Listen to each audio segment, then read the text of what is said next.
Salut, bienvenue dans une nouvelle vidéo.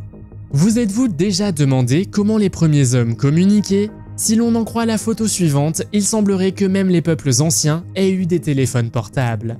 Le premier téléphone portable a été commercialisé le 3 avril 1973 par Martin Cooper, un employé de Motorola. Il a passé le premier appel téléphonique à New York en utilisant un Motorola Dynatac 8000X qui était encore à l'époque un téléphone très lourd et volumineux. Cependant, en 2015, une histoire est apparue selon laquelle un téléphone portable vieux de 800 ans a été découvert en Autriche.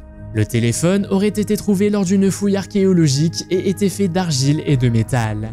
Il aurait porté des symboles cunéiformes et aurait été considéré comme un exemple remarquable de technologie ancienne. Cependant, la civilisation avancée qui aurait créé cet appareil reste mystérieuse car les symboles sur le téléphone ne correspondent à aucun système d'écriture connu. En outre, les matériaux utilisés ne correspondent pas à ceux d'une technologie ancienne. Certains pensent qu'il s'agit d'une preuve de l'existence d'une civilisation perdue ou d'une preuve que le voyage dans le temps est possible.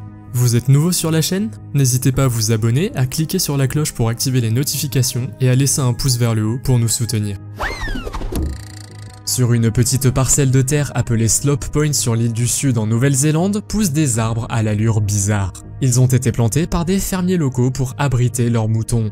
Ce qu'ils ne pouvaient pas prévoir, c'est que les arbres allaient pousser latéralement. Ce qui est encore plus étrange, c'est que dans d'autres endroits de l'île, le même type d'arbre pousse droit. Comment cela est-il possible? Les experts ne sont pas sûrs, mais ils pensent que c'est dû au vent extrême de la région. Slope Point est situé à 4800 km du pôle sud et à 5100 km de l'équateur. C'est pourquoi les scientifiques pensent que les arbres ont pu pousser de travers à cause des vents violents. Le vol 404 de Pakistan International Airlines était un vol intérieur de passagers qui a décollé le 28 avril 1992. L'avion se rendait de Lahore à Multan au Pakistan et il y avait 49 passagers et 5 membres d'équipage à bord. Cependant, les conditions météorologiques ont commencé à se détériorer avec de fortes pluies, une mauvaise visibilité et des vents violents. Lors de la tentative d'atterrissage à l'aéroport de Multan, l'avion s'est retrouvé dans un champ. Selon l'histoire, le pilote était tellement effrayé qu'il n'avait pas sorti le train d'atterrissage avant de tenter de se poser. Malheureusement, personne n'a survécu et immédiatement après l'incident, des appels ont été lancés en faveur d'une réglementation plus stricte et de programmes de formation améliorés pour les pilotes et le personnel de l'aviation. Le gouvernement a réagi en créant un Conseil national de la sécurité aérienne et en mettant en œuvre de nouvelles normes de sécurité pour les compagnies aériennes opérant dans le pays. La dernière transmission enregistrée de l'avion est un appel de détresse du commandant de bord criant Mayday.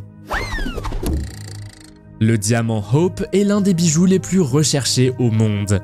Qui aurait cru qu'un trésor aussi admirable puisse être porteur d'une malédiction? Le diamant de l'espoir doit sa couleur bleue à un élément chimique appelé bore et est évalué à 350 millions de dollars. Mais une légende dit que celui qui le possède ou le porte aura beaucoup de malchance dans sa vie. Selon l'histoire, un homme nommé Tavernier se serait rendu en Inde afin de voler le diamant bleu à la déesse hindoue Sita. Certains affirment qu'il s'agit d'une histoire inventée pour faire de la publicité. Cependant, plusieurs personnages célèbres de l'histoire qui portaient ce diamant ont connu un sort amer, notamment le roi Louis XIV, le fonctionnaire français Nicolas Fouquet et Marie-Antoinette. Aujourd'hui, le diamant Hope est conservé au Musée national d'histoire de Washington DC, aux États-Unis. Le champ ultra profond de Hubble est une image révolutionnaire d'une petite zone de l'espace prise sur une période de 11 jours. L'image a été prise à l'aide du télescope spatial Hubble, lancé en orbite terrestre basse par la NASA en 1990. Il s'agit de l'une des images astronomiques les plus célèbres et les plus profondes jamais prises, révélant des milliers de galaxies qui figurent parmi les objets les plus anciens et les plus éloignés de l'univers observable. L'image qui en résulte est devenue une représentation emblématique de l'immensité de l'univers et de la place que nous y occupons. On estime qu'elle contient 10 000 galaxies, dont beaucoup sont situées à des distances considérables. Leur lumière a été émise il y a des milliards d'années et captée par Hubble lorsque l'univers était beaucoup plus jeune qu'il ne l'est aujourd'hui. En fait, de nombreuses galaxies visibles sur l'image sont considérées comme les objets les plus anciens et les plus éloignés jamais observés, certaines d'entre elles s'étant formées quelques centaines de millions d'années seulement après le Big Bang. Cet homme, originaire de l'État américain de Californie, a été tellement étonné par la silhouette qu'il a vue dans le ciel qu'il a pris sa caméra et a commencé à la filmer. Alors qu'il se trouvait avec sa femme et un ami près d'un aéroport, ils ont vu une ombre soudainement humanoïde flotter dans l'air. Dans la séquence vidéo, on peut entendre l'homme nommé Pablo Morales s'exclamer « Est-ce Jésus-Christ ?» Mais ce qui s'est passé ensuite est plutôt étrange.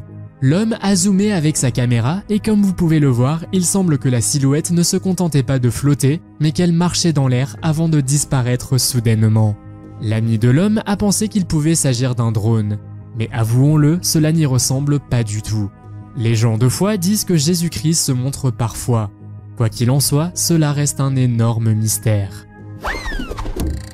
La découverte en 2021 d'un mystérieux squelette d'animal dans l'est de la Turquie fera froid dans le dos. Selon certaines informations, des ouvriers du bâtiment ont mis au jour ce squelette de près d'1 mètre de long dans la ville d'Ergani, située dans la province de Diyarbakir. Le squelette aurait de grandes dents de prédateur, ce qui a donné lieu à des spéculations sur le type d'animal dont il pourrait s'agir.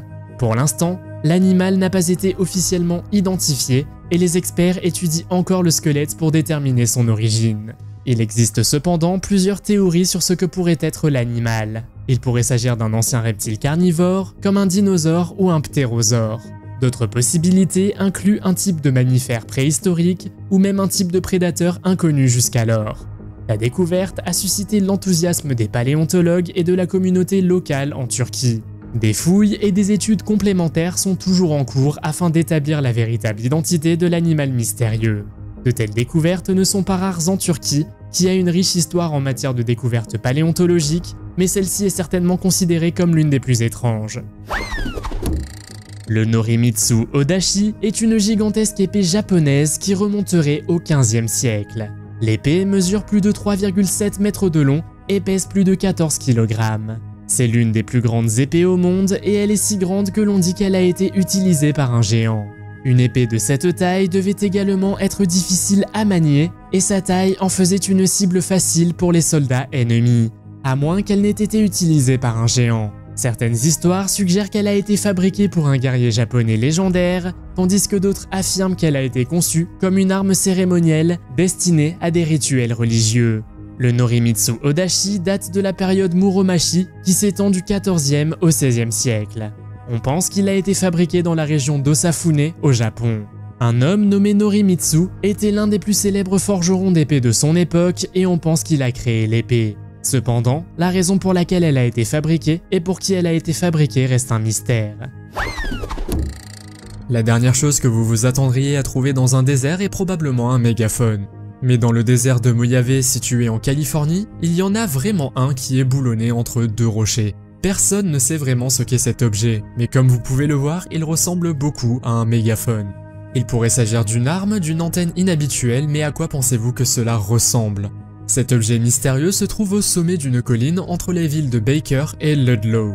Certaines personnes pensent qu'il pourrait s'agir d'un mégaphone utilisé par l'armée américaine pour alerter les populations locales lors de tests secrets.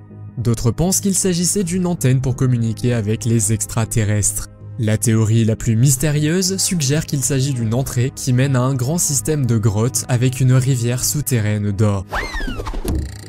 Flight 19 est un groupe de 5 avions Grumman TBF Avenger de la marine américaine qui ont disparu le 5 décembre 1945 au-dessus du triangle des Bermudes. Il s'agissait d'une mission d'entraînement destinée à mettre en pratique les techniques de navigation et de bombardement. Le vol était composé de 5 avions et de 14 membres d'équipage qui ont tous disparu pendant le survol de l'océan Atlantique entre la Floride et les Bahamas. L'opération de recherche et de sauvetage du vol 19 a été l'une des plus importantes de l'histoire de la marine américaine, impliquant des dizaines d'avions, de navires et de personnel. D'après les transmissions enregistrées, les membres de l'équipage du vol 19 ont d'abord indiqué qu'ils étaient perdus et désorientés. L'un des pilotes a déclaré « Nous ne savons pas quelle est la direction de l'ouest. Tout va de travers. Nous ne pouvons être sûrs d'aucune direction. Même l'océan n'a pas l'air d'être comme il devrait être. » Un autre pilote a signalé que sa boussole se comportait de manière étrange. Au fur et à mesure que la situation s'aggrave, les membres de l'équipage sont de plus en plus paniqués. Certains suggèrent qu'ils se sont engouffrés dans un trou de verre menant vers un autre monde. D'autres affirment que les 5 avions ont rencontré de puissants orages. Un Dybbuk est un esprit maléfique de la mythologie juive. On dit qu'il hante et possède les vivants. Mais dans le cas de la boîte de Dybbuk, il peut aussi vivre à l'intérieur d'un objet sans vie, comme une armoire à vin par exemple. La boîte de Dybbuk a été mise aux enchères sur eBay par un certain Kevin Manis, qui a déclaré l'avoir achetée à un survivant de l'Holocauste en Pologne. Selon lui, toutes les familles qui possédaient cette boîte ont subi un sort funeste. Le célèbre artiste Post Malone pense avoir été victime de la malédiction de la boîte de Dybbuk lorsqu'il a rendu visite à un ami qui possédait la boîte à l'époque. Ils ont ouvert la boîte effrayante et en l'espace d'un mois, toutes sortes d'événements malheureux se sont produits dans sa vie. Le Marie Céleste est un célèbre navire abandonné qui a été trouvé à la dérive dans l'océan Atlantique le 5 décembre 1872. Le navire a été découvert à environ 640 km à l'est des Açores par un navire britannique appelé Dei Gratia, sans personne à bord. Le Marie Céleste se rendait de New York à Gênes en Italie avec une cargaison d'alcool lorsqu'il a été abandonné. Cependant, plusieurs circonstances étranges ont entouré la découverte du navire. La cargaison était pratiquement intacte et il y avait suffisamment de nourriture à bord, mais le canot de sauvetage du navire avait disparu et l'une des pompes du navire était démontée. La cause de la disparition de l'équipage reste à ce jour un mystère qui a donné lieu à de nombreuses spéculations et débats. De nombreuses théories ont été avancées, parmi lesquelles la piraterie et même l'attaque d'un gigantesque monstre marin. Selon vous, qu'est-il arrivé à l'équipage et qu'est-ce qui a pu le conduire à abandonner un navire fantôme sans laisser le moindre indice? La caméra de surveillance d'un musée historique russe a capturé le moment extraordinaire où le dôme recouvrant une météorite a commencé à bouger tout seul et à s'élever. La météorite qui a recouvert le dôme en mouvement s'appelle Tcheliabinsk et a percé l'atmosphère terrestre près des montagnes de l'Oural en février 2013. Elle était si brillante que les personnes qui en ont été témoins ne pouvaient pas en croire leurs yeux. L'impact était également énorme et a créé une onde de choc qui a brisé les vitres. Selon le personnel de sécurité du musée, il n'y a pas eu ce jour-là de problème technique qui aurait pu provoquer le déplacement de la couverture du dôme. Certaines personnes pensent que les objets d'origine extraterrestre auraient des pouvoirs magiques ou supérieurs et se connecteraient les uns aux autres. D'autres disent qu'il y avait simplement une erreur mécanique avec le dôme. Quoi qu'il en soit, cela reste un mystère car nous n'avons malheureusement pas pu trouver d'autres informations. Ce qui rend cet arbre si extraordinaire, c'est sa capacité exceptionnelle à survivre dans un environnement extrême. Le Salt Island Tree, également connu sous le nom de Sodom Apple Tree, est un monument emblématique situé du côté israélien de la mer Morte. Il se dresse sur une petite île entièrement composée de dépôts de sel, entourée par la célèbre eau salée et sans vie de la mer Morte. La concentration en sel de la mer Morte est si élevée qu'elle est environ 10 fois plus salée que l'eau de mer ordinaire. Mais vous vous demandez peut-être, comment quelque chose peut-il y pousser? Le mystérieux arbre de l'île Salée est considéré comme l'un des plus anciens arbres connus au monde, certaines estimations suggérant qu'il pourrait avoir jusqu'à 2000 ans. Bien qu'il pousse dans un environnement hostile à la plupart des formes de vie, l'arbre a réussi à s'adapter à cet écosystème unique. L'arbre produit un fruit rare et très recherché, la pomme de Sodome, qui est utilisée pour ses propriétés médicinales et dont on pense qu'elle a des effets bénéfiques sur la santé. Wadi al-Salam est un cimetière situé à Nayaf, en Irak, et est considéré comme le plus grand cimetière du monde. On estime qu'il a plus de 1400 ans et qu'il couvre une superficie d'environ 6 km². Le cimetière abrite les dépouilles de millions de personnes. Il est si vaste qu'il possède son propre réseau routier et ses propres bâtiments, dont un hôpital et un poste de police. Des zones du cimetière sont également utilisées pour l'agriculture où les familles cultivent des produits au milieu des tombes. Le cimetière est tellement rempli qu'il n'y a souvent pas assez d'espace pour de nouvelles sépultures. Dans certains cas, les familles doivent attendre longtemps avant de pouvoir enterrer leurs proches. Le cimetière abrite également plusieurs mausolées et sanctuaires, dont beaucoup sont magnifiquement ornés de tuiles et de calligraphie complexes. Certains de ces sanctuaires contiendraient les restes d'imams chiites et sont considérés comme l'un des lieux les plus sacrés de l'islam chiite. Le cimetière serait également hanté par un djinn, un être surnaturel de la mythologie islamique. De nombreuses personnes pensent que ces êtres sont attirés par le cimetière en raison du grand nombre de corps qui y sont enterrés. L'empereur Nintoku est considéré par de nombreux historiens comme un empereur japonais légendaire. Il a régné au 5e siècle et grâce à ses talents d'ingénieur et d'architecte, il a apporté de nombreuses améliorations à son pays, comme des canaux et d'autres structures. Grâce à ses compétences, il a également réussi à sauver le peuple de la famine. Bien qu'il ait vécu une vie bonne et paisible, l'emplacement exact de son lieu de repos final reste un grand mystère. Les experts savent seulement que sa tombe se trouve quelque part près d'un groupe de tombes mégalithiques à Sakai appelées les tombes Mozu. On y trouve plus de 50 anciens tumulus, dont l'un d'eux appartiendrait à l'empereur Nintoku. Ces tumulus ont été construits entre 300 et 538 après Jésus-Christ, et jusqu'à aujourd'hui, on sait peu de choses sur le site. Cela est dû à l'agence japonaise de l'empereur qui interdit même aux archéologues d'y jeter un coup d'œil. Le vol 7 de la Pan Am est un avion commercial qui a disparu dans l'océan Pacifique le 8 novembre 1957. Il effectuait un vol entre San Francisco, Californie et Honolulu, Hawaï, avec des escales à Honolulu, Tokyo, Hong Kong et Manille. Le vol transportait 36 passagers et 8 membres d'équipage. Quelque part entre San Francisco et Honolulu, l'avion a disparu sans laisser de traces au-dessus de l'océan Pacifique. Dans les jours qui ont suivi la disparition, une vaste opération de recherche et de sauvetage a été lancée, mais aucun signe de l'avion ou de ses passagers n'a été trouvé. Que s'est-il passé ? Problème mécanique, erreur de pilotage, un sabotage, personne ne sait. Le vol était l'un des premiers avions commerciaux à traverser l'océan Pacifique et à son bord se trouvaient des militaires, des civils et des membres de la presse. La disparition du vol 7 s'est produite à un moment où les tensions entre les États-Unis et l'Union soviétique étaient à leur comble pendant la guerre froide, ce qui a donné lieu à des spéculations selon lesquelles l'incident pourrait être lié à des activités d'espionnage ou à d'autres activités secrètes. Certains enquêteurs ont suggéré que l'avion aurait pu être abattu par un missile ou qu'il aurait pu être détourné. Mr. Fritz est une poupée effrayante qui appartient actuellement à un homme nommé Michael Diamond. La poupée aurait appartenu à un prisonnier de guerre polonais au passé sombre. L'homme a décidé de placer la poupée dans une vitrine et a rapidement remarqué que des phénomènes paranormaux se produisaient dans la pièce. Il a décidé d'installer une caméra et ce qui s'est passé ensuite est assez terrifiant. Les yeux de Mr. Fritz bougent et la porte de la vitrine s'ouvre. En raison de cet événement effrayant, il a décidé de ne pas sécuriser la vitrine avec une chaîne. En septembre 1961, alors qu'il traversait en voiture la campagne du New Hampshire, un couple d'Américains, Betty et Barney Hill, a vécu une expérience terrifiante. L'incident qu'ils ont vécu est l'un des cas les plus remarquables d'enlèvement extraterrestre présumé de l'histoire. Selon leur récit, alors qu'ils rentraient de vacances en voiture, ils ont vu un objet étrange dans le ciel qui semblait les suivre. Alors qu'ils continuaient à rouler, l'objet s'est rapproché et a fini par atterrir devant leur voiture. Ils ont affirmé avoir vu plusieurs silhouettes humaines en uniforme noir sortir de l'objet et s'approcher d'eux.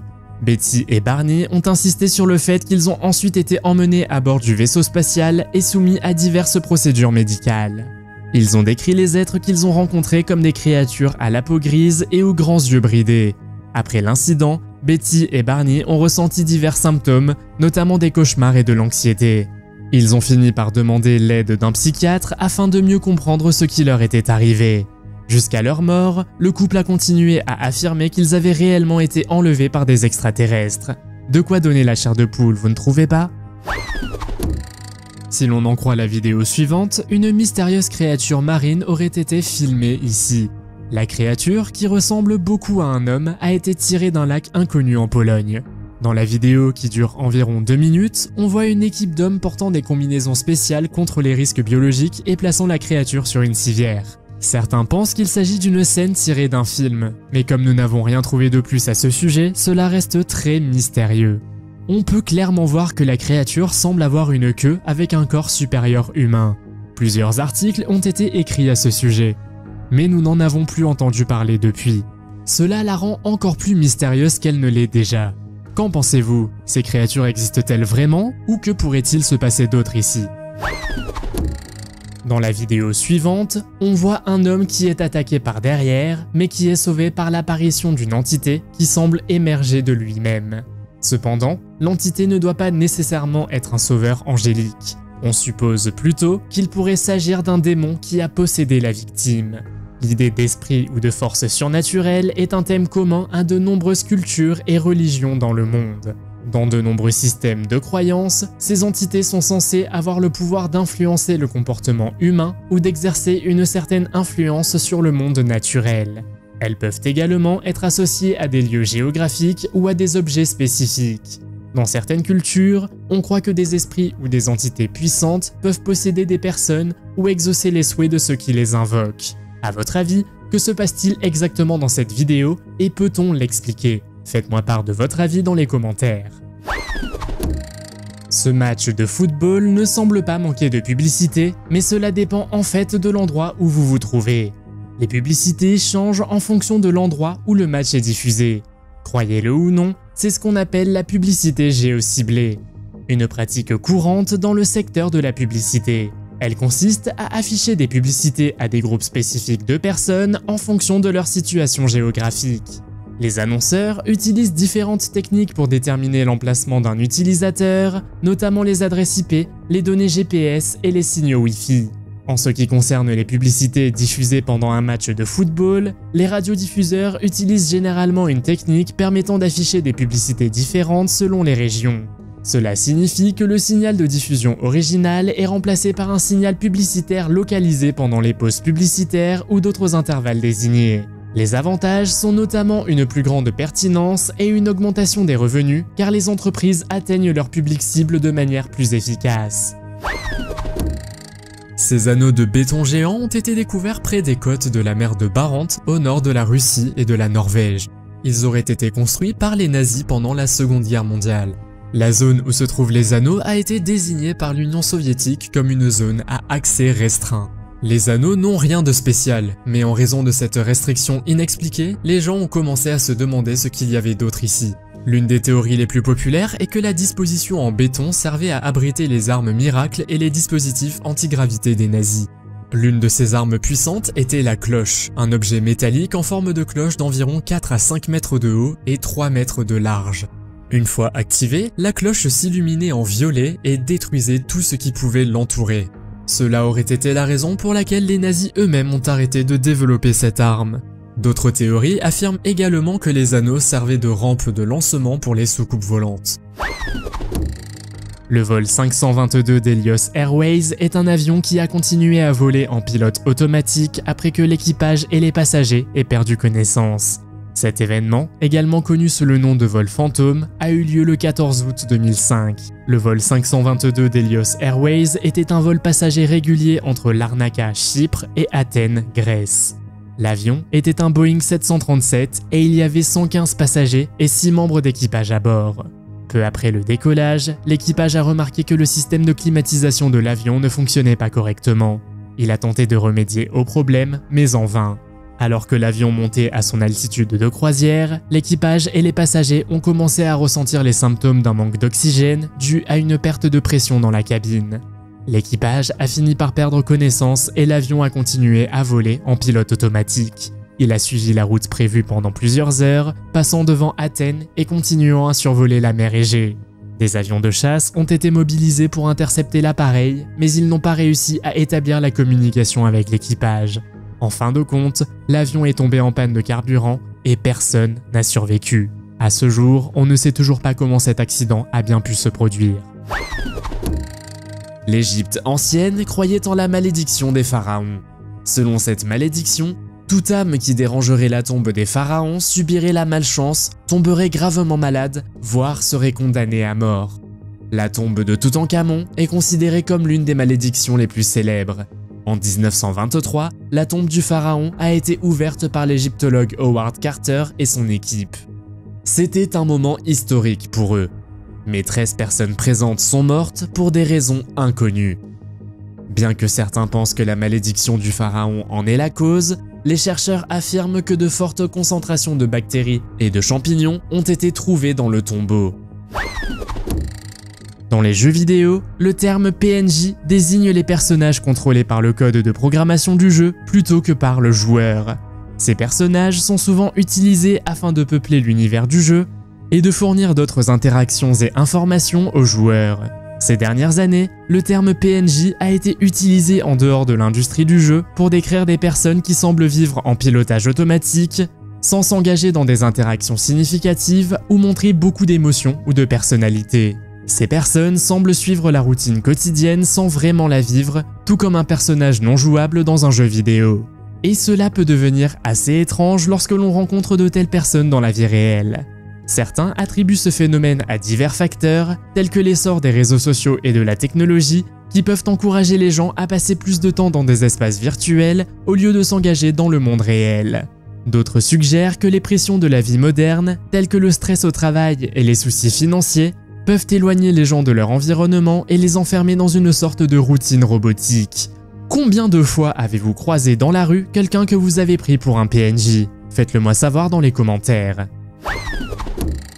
De nombreux habitants se sont réunis un jour dans un cimetière local du village indonésien du Wetan. Quelques jours plus tard, même les touristes sont venus jeter un coup d'œil car il s'est avéré qu'un kuntilanak, une créature mythique indonésienne, se cacherait près d'un arbre centenaire. Selon les témoins, la créature, également connue sous le nom de vampire fantôme, est apparue en plein jour. Finalement, quelques centaines de personnes se sont rassemblées autour de l'arbre pour voir de plus près la créature terrifiante. Le kuntilanak est également décrit comme un esprit vengeur qui suce le sang de victimes sans méfiance et que l'on trouve très souvent près des cimetières. Comme vous pouvez le voir, de nombreuses personnes se tiennent autour de l'arbre. Mais il est difficile de savoir si elles ont vu quelque chose ou non. Certains affirment avoir vu le kuntilanak assis dans l'arbre. Le voyez-vous aussi? Dites-le moi dans les commentaires. Nostradamus, le célèbre astrologue français, est surtout connu pour son livre Les Prophéties, qui aurait prédit une multitude d'événements à venir. Publié en 1555, ce livre contient 942 quatrains rédigés de manière cryptique et obscure, ce qui rend l'interprétation de leur signification possible très difficile. Néanmoins, de nombreuses personnes affirment que Nostradamus a prédit avec succès plusieurs événements importants qui se sont produits au cours de l'histoire. Par exemple, l'exécution de Charles Ier, le grand incendie de Londres, la Révolution française, l'ascension et la chute de Napoléon et d'Hitler, l'assassinat de JFK, le 11 septembre, l'abdication du roi Charles III et la guerre en cours en Ukraine. Bien que la crédibilité de Nostradamus et de ses prédictions fasse l'objet de nombreux débats, certaines se sont avérées suffisamment exactes pour étayer sa réputation de voyant. Espérons que la fin du monde ne sera pas celle qu'il avait prévue. En 2013, alors que l'ancien président américain Barack Obama prononçait un discours au Moyen-Orient, des personnes ont remarqué que l'un des gardes du corps semblait différent. Ils ont constaté que la silhouette se déplaçait de manière reptilienne, ce qui a alimenté les rumeurs sur l'existence des reptiliens. Cette théorie suggère qu'un groupe d'êtres humanoïdes reptiliens vit parmi nous, contrôlant secrètement la société humaine depuis des siècles. La théorie est basée sur l'idée que ces êtres reptiliens sont des métamorphes capables de prendre des formes humaines. Certains pensent qu'ils occupent des positions de pouvoir au sein des gouvernements, du monde financier et d'autres institutions influentes. L'une des personnes les plus connues qui aurait été identifiée comme un reptilien est Mark Zuckerberg. Croyez-vous en cette théorie ou pensez-vous qu'elle est absurde? Granite Mountain est un canyon de 180 mètres de profondeur comportant de multiples tunnels qui cachent une grande archive et une chambre forte. Il est situé dans le Little Cottonwood Canyon, près de Salt Lake City, dans l'Utah, et appartient à une communauté de foi chrétienne fondée en 1830. Cet endroit s'appelle le Granite Mountain Records Vault, et on dit qu'une énorme quantité d'informations généalogiques sur certaines familles y sont alors stockées. Selon les scientifiques, il contient environ 2,4 millions de rouleaux de microfilms avec environ 35 milliards d'images. Malgré la taille de la chambre forte, seuls 50 employés y travaillent. Ils sont responsables du stockage, de la copie et de la numérisation des archives.